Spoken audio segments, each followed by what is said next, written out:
What's up, Sauce Nation? This your boy Ed Honcho, and this is a Sauce Sports Special, and you know what it is. This is a Houston Homer channel. So if you fucking with H-Town sports, we talking Astros, Rockets, Dynamo, we talking Texans. That's what we're gonna be talking right now. But if you fucking with Houston sports, then this is the channel for you.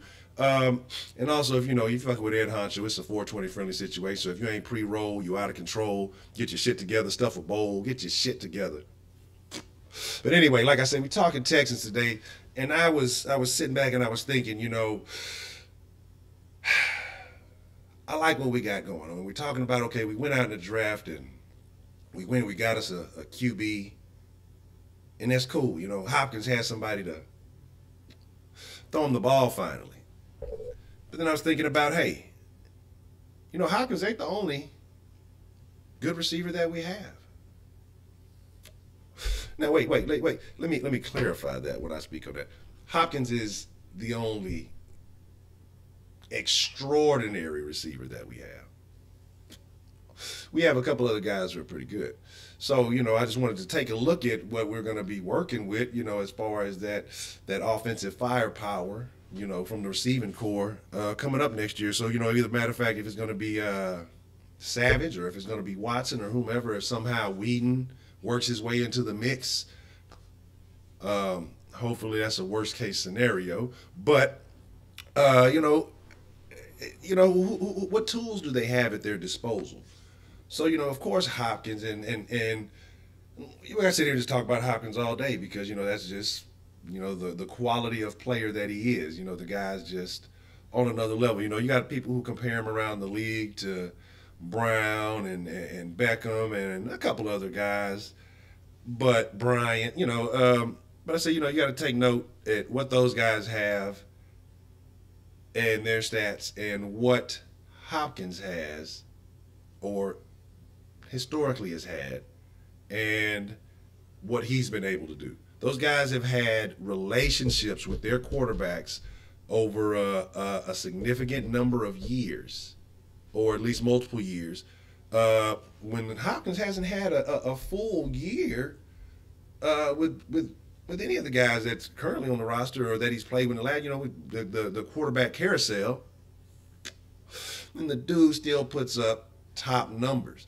So, then comes the argument, well, he's been targeted, way more than anybody else. Okay, look at it like this. All targets are not created equal, okay? So that's why I'm not a big stat guy. A lot of people drop a lot of stat. I'm not a big stat guy when it comes to football because there are too many different factors that come into play that affect the game. So I'm not a big stat guy. Basketball more so, yeah. I can see baseball how it applies, but football, there's just too many factors just for me to look at stats and say, okay, this is this and this is that. Like I say, targets. Would you rather? I'd rather have 75 targets from Tom Brady than 150 targets from Brock Osweiler. Because what about the quality of the target, the person who's throwing the ball? So like I say, you see these guys, you have Roethlisberger, you have Eli Manning. Well, he may not be what most consider like an elite QB. The guy's won Super Bowls. You know what I mean? He's done it in the big game, on the big stage. Hopkins doesn't have that. He has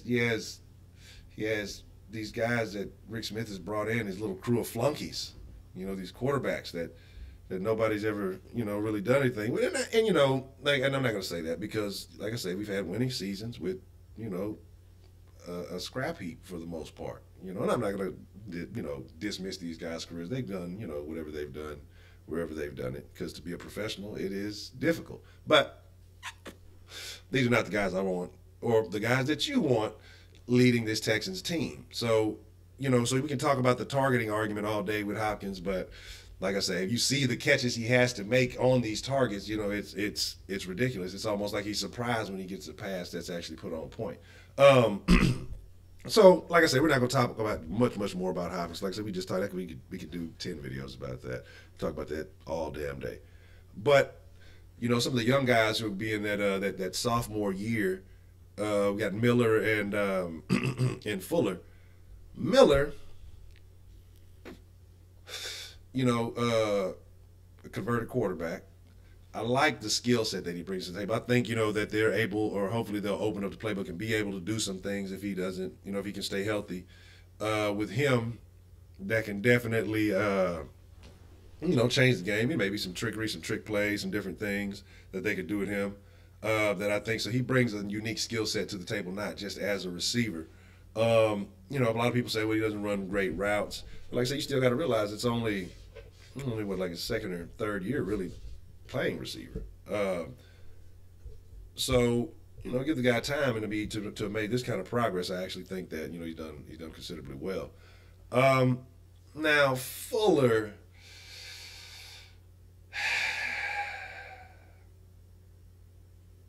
I like the potential.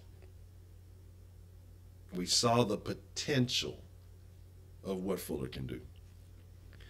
But we also saw what Fuller does in that Patriots game and a couple other games where what should have been easy catches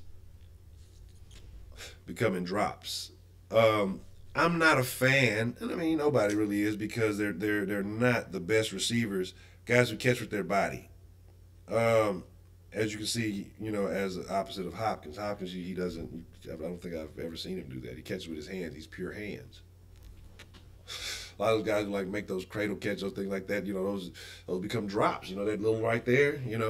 That stuff becomes missed catches. I'm not a big fan of that, but he can be the deep threat. And I say year two. He's had some experience. He knows. He's had some ups and downs, and I think that hopefully he's worked on it. Maybe we got with DeAndre, maybe. DeAndre gave him a little bit of juice, gave him a little bit of that Hopkins sauce, that little nut sauce, and you just let him do his thing. So I mean, we'll see what happens. He's a rookie, so you can expect mistakes to happen. But that was my initial thing with his pick too. Is just guys like that are kind of iffy, 50-50, and you need to be able to count on guys like that when it counts, because then defense doesn't respect them. They're not worried about that. We're not going to do that. Almost, I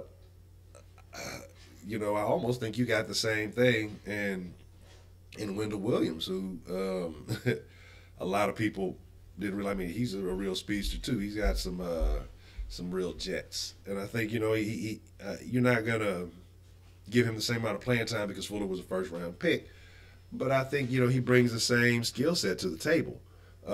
So we'll see how he progresses, because I think he could be the same thing. He might be that. He might be something. Then we got Strong. Man, I like Strong. I really do. I think he is a damn good receiver. I just like to see a little bit more of him. I'd like to see some more action from him. I like Strong. I'm actually a fan of Strong.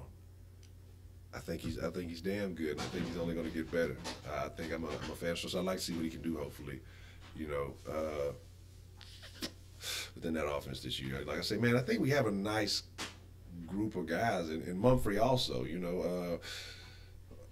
I like what Mumphrey does. Like I say, it's still also small sample size, but man, I think Strong should see a little bit more action, because I think he has some good hands. But just overall, our core, it has a lot of youth, but it also has a lot of talent. So youth, of course, you're going to make mistakes with Hopkins. I believe is the oldest guy on that roster, and he's a relatively young guy. You know what I mean? So you're going to have a lot of mistake with youth, but also, like I say, with that talent there, it's the potential. It's the potential to be something nice. And then depending on who's going to be leading, like I say, if you bring in Watson, ends up, that's going to be a very young offense, actually, that you're going to have there. But the potential to be very explosive, to do a lot of things if people play their roles. And like I say, I can see a couple of guys having some career years this year if, like I say, the quarterback play is adequate. Like I say, I like what we have at the receiving core. I think that we're solid. It's not all worldly. It can be. If Fuller's hands, like I say, and the thing about Fuller, hold on, I got to go back to it. The thing about Fuller is, man, we've seen Fuller make catches, some difficult catches that he's not going, wow, he made that fucking catch, because how did he do that and he couldn't, he couldn't, and it boggles the mind, So I think that that's why I have faith in Fuller. I don't want to sound like I'm just super down on him. So I'm not like, I don't want to sound like I'm giving up on him like he's just or he's a mad talent. I think that he can be, because we've seen him make some incredible, like, how did he come up with that? But then, like I said, at the same time, we've seen him also miss on some things that, should have been easy money. But I don't know. Like I say, which guys come into the game, because it seems like, how he comes into the game, whether he's on, he's on. If he's off, he seems to be off. But I also want to attribute that to the fact that you didn't know what kind of Brock Osweiler you were getting. If he was going to be underthrowing that game, he was going to be overthrowing that game. If he was going to be the galloping giraffe, I don't know. If he thought he was Brock Vick one game or something, I don't know. But I'm just saying that I think the inconsistency at quarterback play also makes it very difficult for these guys to develop. So while I know that there are some fans who are down on a couple of these guys, and I know that even when I was just talking about them, some of them I was kind of iffy on. I just have to think about that too. You got to look at the quarterback. How do you develop when you have no consistency in the guy that's throwing you the ball? I think that's a significant factor that that needs to be considered. So like I said, across the board, I think the Texans are solid. I believe we're very solid at wide receiver. We have a lot of talented guys who can make plays, guys who can make catches in traffic. We've got a couple of guys who could take the top off the defense if they make the catches.